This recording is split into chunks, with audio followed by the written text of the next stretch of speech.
रात का सन्नाटा, दूर जंगल से आती रहस्यमयी ध्वनि और एक गांव जहां हर साल पितृपक्ष के दौरान अजीब घटनाएं घटती हैं। कहते हैं कि इस गांव में पूर्वजों की आत्माएं धरती पर उतर आती हैं। गांव का नाम था विरासतपुर। यहाँ हर साल पितृपक्ष में पूरा गांव श्रद्धा से तर्पण और पिंडदान करता था। लेकिन इस बार कुछ अजीब होने वाला था। गांव में एक बुजुर्ग साधु आचार्य वशिष्ठानंद रहते थे। वे कहते थे, पितृपक्ष केवल विधि विधान नहीं है, यह आत्माओं और जीवित लोगों के बीच एक सेतु। अगर कोई अपने पितरों का सम्मान नहीं करता तो उसकी जिंदगी में संकट आना तय है। गांव में एक धनी और अहंकारी सेठ था, धनराज। वह पितृपक्ष को अंधविश्वास मानता था। उसने अपने पिता की मृत्यु के बाद कभी श्राद्ध नहीं किया। पितृपक्ष की पहली रात को धनराज के घर में अजीब घटनाएं होने लगीं। रात में दरवाजे अपने आप खुलने लगे, पूजा घर से दीपक बुझने लगे और आधी रात को उसके पिता की छाया दीवार पर दिखने लगी। गांव के लोग डर गए, लेकिन आचार्य ने कहा, यह चेतावनी है, अभी समय है, सुधार लो।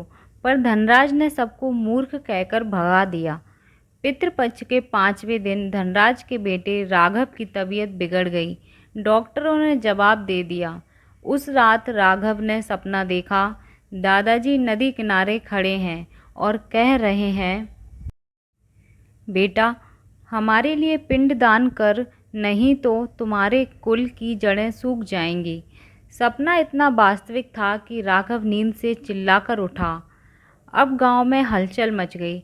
साधु आचार्य वशिष्ठानंद ने धनराज को बुलाया और कहा, तेरे अहंकार के कारण तेरे पितृ रुष्ट हैं। पितृपक्ष का एक एक दिन अमूल्य होता है। अगर समय निकल गया तो ये आत्माएं शांति नहीं पाएंगी और तेरे वंश को श्राप दे जाएंगी। आचार्य ने धनराज को गंगा तट पर तर्पण और पिंडदान का विधान बताया, लेकिन धनराज का मन अब भी संदेह में था। पितृपक्ष की अमावस्या की रात गांव का वातावरण विचित्र हो गया। कुत्ते जोर जोर से भौंकने लगे, पेड़ों से अजीब आवाज़ें आने लगीं। अचानक गांव के पीपल के पेड़ से सफ़ेद धुंध उठी और उसमें कई परछाइयाँ दिखाई दी। यह पितरों का आगमन था। लोगों ने अपने अपने घर के आंगन में दीप जलाए, भोजन चढ़ाया और मंत्रों का जाप किया, लेकिन धनराज का घर अंधकार में डूबा था। अचानक धनराज के घर से राघव की चीख सुनाई दी। गांव वाले दौड़े और देखा कि राघव हवा में उठकर छत से टकरा रहा है, मानो कोई अदृश्य शक्ति उसे खींच रही हो।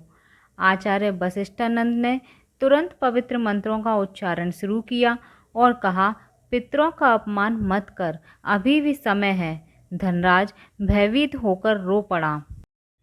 उसने पहली बार स्वीकार किया, पिताजी, मुझे माफ़ कर दो, मैंने तुम्हारी उपेक्षा की। आज से हर पितृपक्ष में तुम्हारे लिए पिंडदान करूँगा। जैसे ही उसने यह कहा, अचानक राघव नीचे गिरा और बेहोश हो गया। सुबह होने तक सब सामान्य हो गया।